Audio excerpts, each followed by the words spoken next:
नमस्कार, सूर्या अकेडमी में आपका स्वागत है।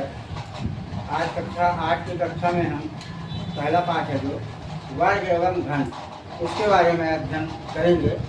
तो यहाँ पर पहले हम चर्चा करेंगे वर्ग के बारे में। वर्ग क्या होता है? यदि किसी संख्या को हम दो बार लिखते हैं, एक है इसको हमने दो बार लिख दिया तो ये वर्ग हो गया। इसी प्रकार से यदि कोई संख्या है तो उसका वर्ग लिखते हैं, तो उसको यदि हम दो बार लिखते हैं तो ये वर्ग कहलाता है। तीसरी संख्या है 3 का वर्ग, वो 3 गुणा 3 हो जाएगा 9। 4 का वर्ग 4 गुणा 4 हो जाएगा 16। तो इस प्रकार से यदि किसी संख्या को दो बार गुणा करते हैं तो वह संख्या उसकी वर्ग हो जाती है। अब वर्ग जब ये हो गई है तो एक संख्या और लिख देते हैं, जैसे 5 का वर्ग 5 गुणा 5 बराबर 25।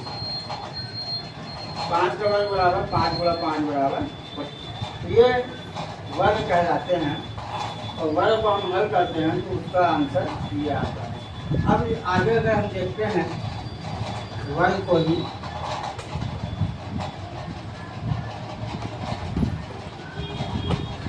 अब हम किसी संख्या का वर्ग कैसे निकालेंगे, या कोई संख्या अगर वर्ग है तो उसको कैसे निकालेंगे? देखिए कैसे निकालते हैं।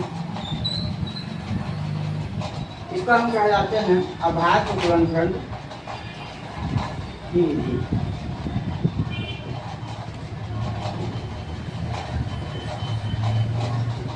अभाज्य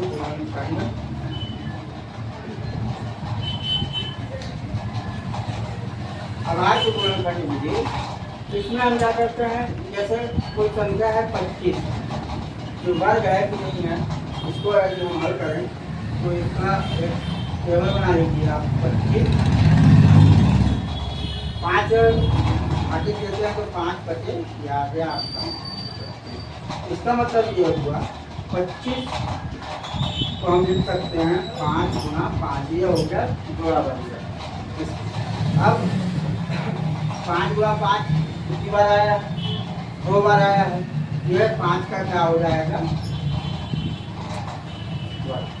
तो इस प्रकार से हम अभाज्य गुणनखंड विधि के द्वारा किसी भी संख्या का पूर्ण वर्ग बना सकते हैं। तो बड़ी संख्या लेते हैं यदि हम,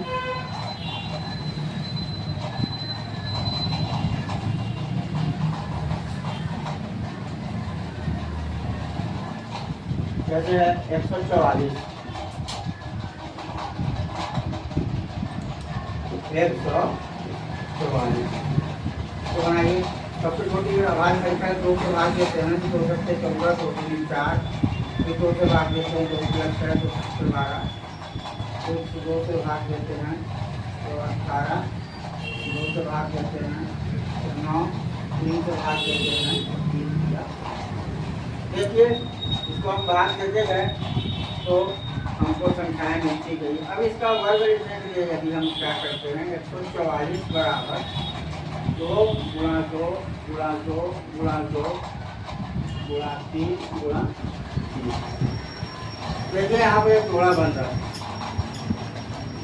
यह आ गया आपके पास 2 का वर्ग गुणा 2 का वर्ग गुणा 3 का वर्ग। इसका मतलब क्या हुआ? सबका वर्ग आ रहा है। ये क्या हो गया? ये पूर्ण वर्ग संख्या है।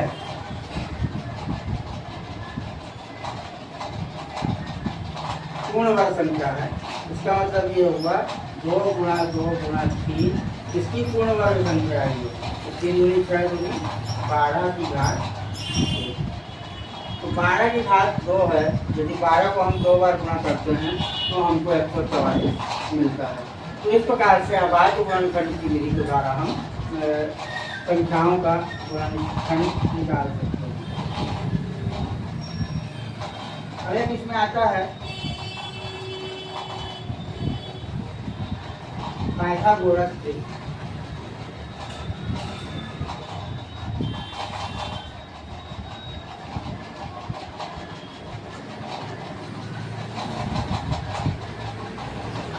पाइथागोरस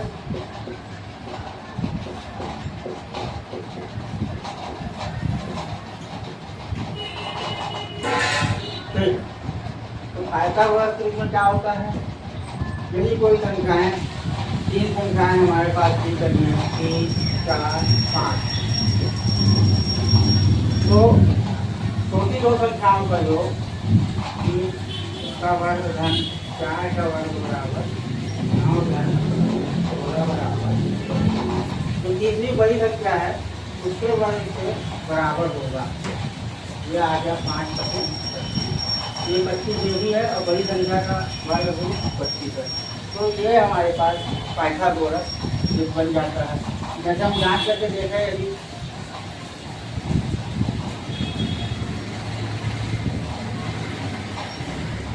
5, 12, 13 तो पाइथागोरस ट्रिक है कि नहीं।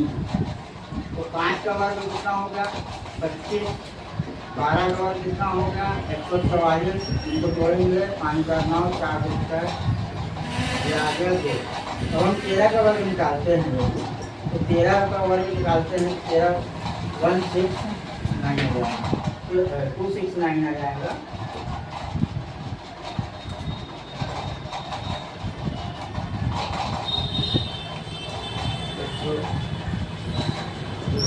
ये 169 169 दोनों बराबर आ रहे हैं। इसका मतलब ये पाइथागोरस ट्रिक यहाँ पर काम कर रहा है। तो आज की कक्षा में इतना ही। आगे फिर अध्ययन करेंगे कक्षा 8वीं का। धन्यवाद।